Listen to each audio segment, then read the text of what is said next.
ટેકાના ભાવે ચોમાસુ પાક જેમ કે મગફળી છે, કપાસ છે, તુવેર છે, અન્ય પાકોની ટેકાના ભાવે ખરીદી કરવામાં આવે છે, ત્યારે શિયાળુ પાકની પણ સરકાર દ્વારા ટેકાના ભાવે ખરીદી કરવામાં આવે છે। દર વર્ષે ચણા અને રાયડા જેવા પાકોની ટેકાના ભાવે ખરીદી કરવામાં આવતી હોય છે, પરંતુ આ વર્ષે હજુ પણ ચણાની ટેકાના ભાવે ખરીદીને લઈને કોઈ પણ જાહેરાત કરવામાં આવી નથી।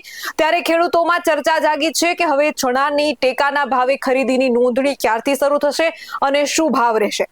નમસ્કાર, આપનું સ્વાગત છે BS9 ટીવી ન્યૂઝ ઉપર અને હું છું આપની સાથે કાજલ સુવા। ચણાનો પાક એવો પાક છે કે જેને પકવવા માટે ખૂબ વધારે પાણીની જરૂર પડે છે અને શિયાળામાં પાકતો આ પાક છે। ત્યારે અન્ય જળસીઓની જેમ ચણાની પણ ટેકાના ભાવે સરકાર દ્વારા ખરીદી કરવામાં આવે છે, પરંતુ આ વર્ષે હજુ પણ કોઈ તારીખ બહાર પાડવામાં આવી નથી અને ટેકાની ભાવે ચણાની ખરીદીનો ભાવ શું રાખવામાં આવશે એ પણ હજુ નિશ્ચિત થયું નથી। સુરેન્દ્રનગરમાં ચણાની ટેકાના ભાવે ખરીદી અંગે સરકાર દ્વારા સ્પષ્ટતા કરવામાં આવે તેવી ખેડૂતોએ માંગ કરી છે।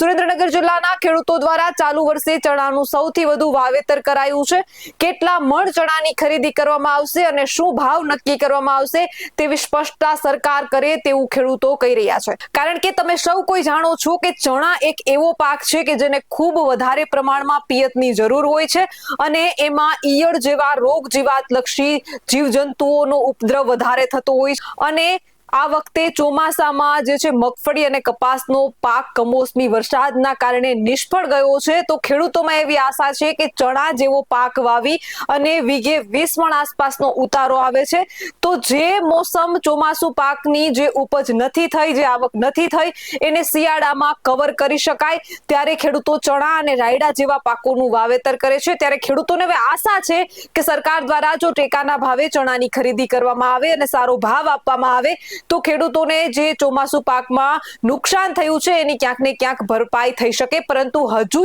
સુધી સરકાર દ્વારા ટેકાના ભાવે કેટલા મણ ચણા ખરીદવામાં આવશે, કેટલો ભાવ રાખવામાં આવશે અને ક્યારથી ખરીદી શરૂ કરવામાં આવશે એના વિશે કોઈ પણ જાહેરાત કરવામાં આવી નથી।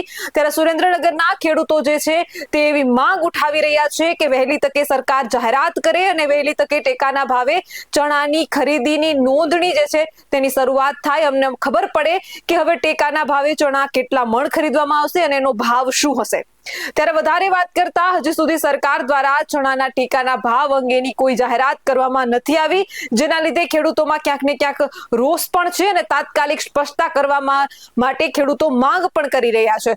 30,000 હેક્ટર જમીન પર ચણાના વાવેતર બાદ ખેડૂતો મૂંઝાયા છે કે જો આ વર્ષે સરકાર ટેકાના ભાવે સારા ભાવ આપી અને ચણાની ખરીદી કરે તો ખેડૂતોને રાહત મળે એમ છે। ઓપન બજારમાં માત્ર 800 રૂપિયા પ્રતિ મણના ચણાના ભાવ મળી રહ્યા છે, જેથી ખેડૂતો ચિંતામાં મુકાયા છે। ત્યારે સુરેન્દ્રનગરના ખેડૂતો શું કહી રહ્યા છે તે એક વખત સાંભળીએ। મકનભાઈ પરમાર વઢવાણના ખેડૂત છીએ। રવિ સિઝનમાં હાલ અમે અત્યારે ચણા, જીરું, વરિયાળી, અજમાનું વાવેતર કરેલ છે અને અત્યારે અમારી ખેડૂતોની એક જ માંગ છે કે જેવી રીતે તુવેરની ખરીદીનું રજીસ્ટ્રેશન કરવાની જાહેરાત કરી એવી રીતે ચણાનું રજીસ્ટ્રેશન વહેલી તકે થાય અને ચણાની ખરીદી સારી એવી કરે તો ખેડૂતોને સારા ભાવ મળે, નકર નીચા ભાવથી ખેડૂતો વેચવા મજબૂર બનવાના છે। તો ખેડૂતોની અમારી એક જ માંગ છે કે અત્યારે હાલમાં ચણાનું રજીસ્ટ્રેશન ખરીદીનું ચાલુ કરી દેવી પડે જાહેરાત, અને ફોર્મ ભરીને કેટલા ચણા ખરીદવા, ક્યારે તારીખે ખરીદવા, વહેલી તકે ખરીદે તો ખેડૂતોને ચણા એમના વેચી શકે સરકારની ખરીદીમાં। નહીંતર ઓપન બજારમાં શું ભાવ આવે છે? ઓપન બજારમાં નકર ખેડૂતોને 1000થી નીચાના ભાવથી વેચવા પડે તો મોટી નુકસાની આવે એવું હોય તો ખેડૂતોની એક જ માંગ છે કે ચણાનું રજીસ્ટ્રેશન વહેલી તકે કરાવી અને ખરીદી વહેલી તકે કરીને વહેલી તકે પેમેન્ટ મળે તો ખેડૂતોને સારું। વઢવાણનો ખેડૂત હવે ચણાની ખરીદી માટે, ટેકાના ભાવે ખરીદી માટે જો વહેલી તકે બહાર પડે અને એના ફોર્મ ભરી દે તો વહેલી તકે ખરીદી ચાલુ કરે ને વહેલી તકે ભાવ એમને મળી જાય સારા, નહીંતર પછી સસ્તા ભાવ, મફતના ભાવે બજારમાં વેચવાનો વારો આવે। બજારમાં શું ભાવ મળતા હોય છે? બજારમાં તો 1000ની અંદર ઘરી જાય છે ચણાના વાવેતર જોતા, જો ટેકાના ભાવે ખરીદી કરે તો ચણાનો ભાવ સારો મળે। આવા જ વધુ અહેવાલ સાથે મળતા રહીશું। તમે અમારી YouTube ચેનલને સબસ્ક્રાઇબ કરવાનું અને અમને Facebook અને Instagram પર ફોલો કરવાનું ચૂકશો નહીં। અવનવી અપડેટ મેળવવા માટે આપ જોતા રહો BS9 ટીવી ન્યૂઝ। જય જવાન, જય કિસાન।